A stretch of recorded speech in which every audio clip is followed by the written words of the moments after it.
o conceito de inerrância bíblica, ele é absolutamente fundamental para a nossa fé. E aí tem algo que o Eduardo Reis disse, só para ver se eu entendi bem, se eu entendi mal, me corrija, por favor. Ele disse mais ou menos assim: a autoridade da Bíblia não depende dela conter erros. Foi isso que você disse. Você disse a autoridade da Bíblia ou das Escrituras. Eu acho essa percepção muito complicada, embora, apesar, enfim, daquilo que eu li brevemente sobre aquilo que o Eduardo Reis escreveu com Pablo Marçal, mas é importante frisar aqui que ele pelo menos deixou claro aqui na fala dele que ele não participou disso ativamente. Literária dele, apesar do nome dele estar no livro, tá lá, Eduardo Reis e Pablo Marçal, o nome dos dois está lá. Então ali tem algumas falas um tanto quanto complicadas, né? Então, veja bem, se a autoridade da Bíblia não depende dela conter erros, é complicado, porque se Deus não erra, e a Bíblia não é inteiramente a palavra de Deus, mas parte dela é palavra de Deus e a outra parte contém a palavra de Deus, inevitavelmente isso fará com que cheguemos eventualmente a erros. E, a meu ver, isso pode solapar ou prejudicar a nossa fé cristã nesse aspecto. Eu vou passar para o pastor Eduardo. Testa o microfone de novo, porque senão usa o meu de novo. Ei, 1, 2. Quer o meu? Tá bem? Não dá indo? Vai o meu aqui, vai o meu aqui. Vamos. Ok, vamos lá. A questão é, professor, não há dúvidas, e é inquestionável, e eu nunca questionei, até por questão de fé, porque nós não temos prova. Mas eu creio, sou pastor, apaixonado pela Bíblia, apaixonado pelas Escrituras Sagradas. Por essa paixão, fundei 3 escolas bíblicas. Uma delas alcançou Mato Grosso do Sul, Paraná, Santa Catarina. Acabei vendendo essa escola para um grupo muito forte de educação no Paraná. Fundei a Escola do Reino, que comecei aqui em Alphaville com 18 pessoas, né? E chegamos a ter 6.000 pessoas, pastores e líderes, estudando Bíblia ali comigo. 6.000 pessoas em uma reunião. Nós fazíamos 2 horários, segunda-feira, 4h30 da tarde e também às 7h30 da noite. E por que eu fiz tudo isso? Paixão, amor pelas Escrituras, cuidado, zelo com as Escrituras. Quando eu digo que não depende a palavra de Deus para ser verdadeira, para ser inspirada, de que a Bíblia, né, nas suas cópias, e isso que chega na mão das pessoas, que isso tenha erro, não depende. Nós sabemos que a inerrância está nos autógrafos, e sabemos disso por fé, porque não temos prova, nós não temos autógrafos.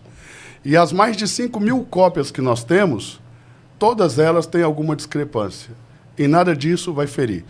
Lutero assumiu que há discrepâncias, há alguns erros, e nem por isso ele tratou isso com relevância. Ou seja, para nós, em termos de fé, isso é totalmente irrelevante. Não é irrelevante quando você, no significado da palavra, porque eu não estou... Quando eu falei isso, eu não estava discutindo a teologia da inerrância, eu estava discutindo o significado da palavra inerrância, porque qualquer um que está em casa, que não entende teologia, vai abrir um dicionário e vai estar escrito lá, ausência de erro. Quando ele pegar o primeiro erro de conjugação verbal de português crasso na Bíblia, ele vai desacreditar toda a Escritura. E é isso que acontece, porque eu sou pastor de uma igreja que tem 4 anos e meio, ou seja, esse vídeo foi gravado há 6 anos atrás, esse livro também. Ou seja, há 4 anos e meio eu estou vivendo a prática pastoral. E a experiência pastoral numa igreja que alcançou, em pouco mais de 4 anos, quase 3.500 pessoas. 80% jovens.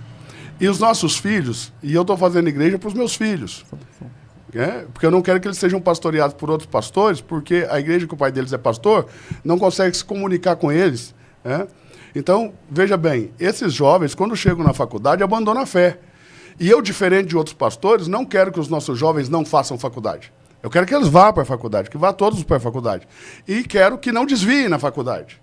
Não desviem por quê? Porque nós colocamos conceitos que parecem ser tabus no nosso meio e que não podem ser discutidos. Presta atenção. O que eu entendo claramente, e nós nunca vamos discutir, é que a Bíblia dá testemunho da sua inspiração, da inspiração divina. Ela dá testemunho. Agora, inerrância é um conceito teológico. E um conceito teológico pode ser discutido, pode ser questionado, pode ser confrontado, podemos chegar a entender qual é o limite disso.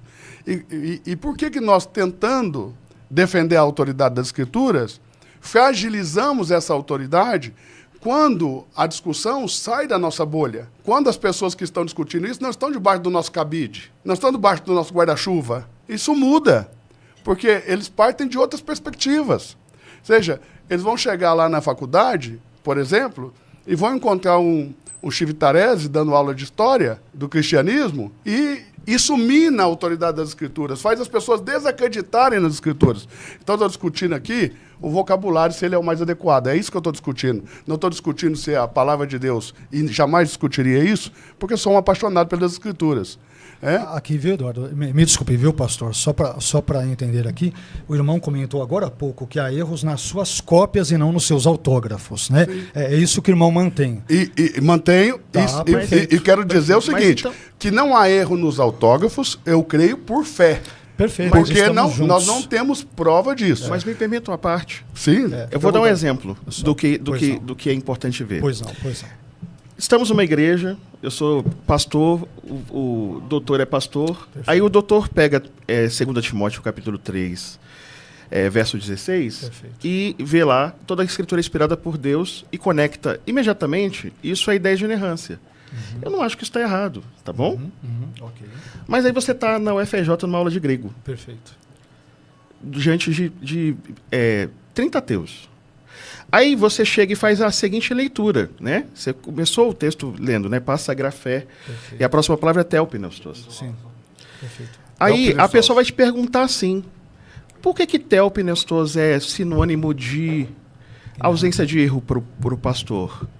E aí... Agora foi? E aí, quando isso acontece, sabe o que acontece? Uhum. Aí a pessoa vai dizer, porque eles não poupam, sim, é falácia. Uhum. Você está fazendo uma leitura que você está forçando para provar o seu próprio ponto. Para conseguir manter a ideia de erro, uhum, como todo conceito teológico que transita, não apenas na igreja, é preciso que esse conceito não seja tautológico. É preciso que esse conceito seja sentado, pegando o próprio exemplo do que o pastor falou, sim, com essas evidências, percebe? Mostrou a evidência de 3 categorias diferentes, e nessa construção nós conseguimos concluir. Pergunto se esse é o nível de discurso de internet. Aí, como o nível do discurso de internet é querer sangue, aí pega um fragmento de fala de um livro de um pastor e já conecta ele ao herege. E já diz que 3.000 pessoas são todas elas o quê? São todas elas desviadas, ouvindo um falso profeta e que tem que simplesmente ser colocados no tribunal da internet. Sem dúvida a gente vive o tribunal digital, né? Então, mas por isso, só para terminar, por isso que é importante espaços como esse que o pastor César está dando. Porque a gente pode sentar tranquilamente. Muito obrigado, pastor César. Pode sentar tranquilamente. Perfeito. E chegar a convergências. Podemos manter pequenas diferenças entre nós, mas quando convergirmos, nós instituímos o respeito. Perfeito. O respeito à trajetória das pessoas, porque, para terminar, pastor César, o pastor César, que 20 anos trabalha no rádio, imagina que ele cometa um erro numa determinada fala, uma fala de passagem, num determinado lapso, as pessoas fazem um recorte daquela fala. Pronto. E pronto, aí fala assim, não serve mais para nada, não vamos mais ouvir, porque aí coloca uma marca. Isso não é coisa de cristão, isso é coisa de farisaísmo, isso é coisa da maneira que fizeram aqueles que colocaram Jesus. Eu falei isso, para mim é demoníaco. Vamos lá, volta aqui com o pastor Eduardo. Ok. A questão aqui eu estou discutindo o uso do termo, se ele é o mais adequado para os ambientes da minha contextualização. Eu não estou dizendo para o ambiente acadêmico. Não está saindo? Uma luta, varão. Tem que ir. O pastor Eduardo tem que ir saindo aqui lá no culto do descarrego. Rapaz. Vamos lá. Não, eu estou bem leve, bem cheio de energia. Acho que é o microfone. Mas vamos lá. Presta atenção. Então, o que eu estou discutindo, doutor, é o uso do termo. Tá? Se ele é o mais adequado. Por exemplo, vou te dar um exemplo. D.A. Carson, que é uma autoridade batista sobre essa questão da inerrância. Quando ele vai definir inerrância, ele diz o seguinte: Deus é verdadeiro, portanto a sua palavra é verdade. Indiscutível, inquestionável. Correto. E será por que ele já não está aplicando essa palavra mais? Porque parece que tem uma maldição na palavra, você não pode falar a palavra. Você não pode falar a palavra que as pessoas acham que você está minando a autoridade das Escrituras. Nós podemos discutir contexto teológico. Inerrância não é uma palavra bíblica. A Bíblia não dá testemunho da sua inerrância. A Bíblia dá testemunho da sua inspiração. Ok? Inspiração e inerrância, ainda que teologicamente os conceitos sejam iguais, e eu não discuto isso, porque estudei teologia e sei que para a teologia é a mesma coisa, não é no contexto em que eu estou evangelizando, eu estou estabelecendo a minha prática pastoral e com as pessoas com quem eu tenho que me comunicar. Então eu preciso comunicar de uma maneira que as pessoas compreendam e que isso faça zelar pela autoridade das Escrituras. Quando eu disse lá que para aquela pessoa, naquele contexto, que a Bíblia não é inerrante, então para ele a autoridade das Escrituras voltou. Por quê? Porque as questões que estavam para ele sendo ali difíceis de entender, passou a ser simples. Ou seja, isso não fere a inspiração, isso não fere a autoridade das Escrituras, a Bíblia não está equivocada naquilo que fala, a respeito do que fala, daquilo que se propõe a dizer. E, uma coisa importante, a mensagem não falha. Então, como que eu vejo? A revelação, essa revelação parte do Deus Todo-Poderoso. Não tem como haver erro nisso. Então, essa revelação é inerrante.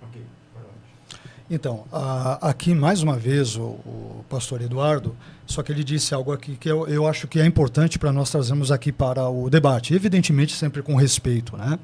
Mas ele disse, inerrância não é uma palavra bíblica, a trindade também não é. Uma série de... O irmão crê na trindade. Claro. Pois é, então, o irmão crê numa palavra, num conceito que não é bíblico. Então, a inerrância está no mesmíssimo pacote e podemos citar várias outras situações. E diz também que a Bíblia não fala sobre inerrância. É claro que a Bíblia não cita a palavra inerrância, tanto quanto não cita a palavra Então, o senhor concorda trindade. comigo que nós estamos falando de um conceito teológico? Então, sim, um conceito Então, um teológico. conceito teológico ele pode ser discutido, debatido e podemos Perfeito. chegar aos extremos desse debate Perfeito. para entendermos se os termos são os mais adequados, não para o século XIX, para o século XXI, Sim, doutor sim. Vailate. Não, É disso entendi. que eu estou falando. Não estou dizendo que o conceito de inerrância não é teológico ou que ele é inverdade só porque não está na Bíblia. Não estou dizendo isso. Eu creio no conceito da trindade e jamais vou questionar o conceito da trindade, como também jamais questionei a autoridade da Escritura. Eu estou questionando o uso de um termo que é Perfeito. inadequado para os tempos que nós vivemos. E qual seria o termo mais adequado? Não, nós podemos buscar um termo Porque mais adequado. O irmão acredita que a Sim, Bíblia não é... Nós podemos buscar um termo mais adequado. Sim, mas veja bem, no livro que eu li, de novo, algumas coisas que eu sei Sim. pelo irmão é diante do que eu li no livro. Que eu já disse para o senhor que não é uma construção teológica. Perfeito. Se o irmão mudou eu de tenho repente... outros livros, se o senhor quiser fazer uma avaliação teológica, nós podemos discutir eles. Mas eu é que eu não quero sentei para entender. escrever isso. É que eu quero entender de Ok, fato, irmão. eu já lhe expliquei. Nesse texto, uma expressão importante, o irmão diz, por exemplo, nesse livro que é assinado com Pablo Marçal, eu não sei se isso o irmão pensa nisso, por isso que eu estou querendo saber. Mas por isso que eu estou aqui. Não, é que eu estou tentando concluir a minha pergunta. Você vai poder concluir. Só falando assim, que quando coloca se eu tenho, claro que eu tenho ciência. Sim. Tenho ciência do meu nome está lá e é por Sim. isso que eu estou aqui, colocando a minha cara e defendendo o que eu disse. Então, você diz nesse livro, mais uma vez, ou vocês dizem, enfim, que a Bíblia não é a palavra de Deus, ela contém a palavra de Deus. Então, pergunto, você mantém... Então, vou falar tipo de novo. Na contextualização que eu estava dizendo isso, eu estava falando de Jesus como palavra de Deus para uma pessoa específica num contexto específico. Não, mas desculpe, não Sim. é isso. É. Eu vou retomar uma coisa que foi falada porque a gente pode fixar nas É apenas coisas a que... pergunta, porque eu quero entender exatamente. Eu vou retomar sua própria fala. Eu vou retomar sua própria fala. Ela não é a palavra de Deus, nós temos algo problemático. É porque ele já né? falou e o pastor Vailate está pegando o que está no texto, mas eu vou lembrar o que o senhor mesmo mas já eu estou falou. pegando a fala dele agora. Eu vou pegar o que ele já falou. Ele disse está assim, dizendo, né? eu troquei uma série de áudios com o Pablo Marçal, e o Pablo Marçal pegou esses áudios, mandou digitarem esses áudios e lançou o livro, colocou meu nome, colocou o dele, e o livro foi publicado.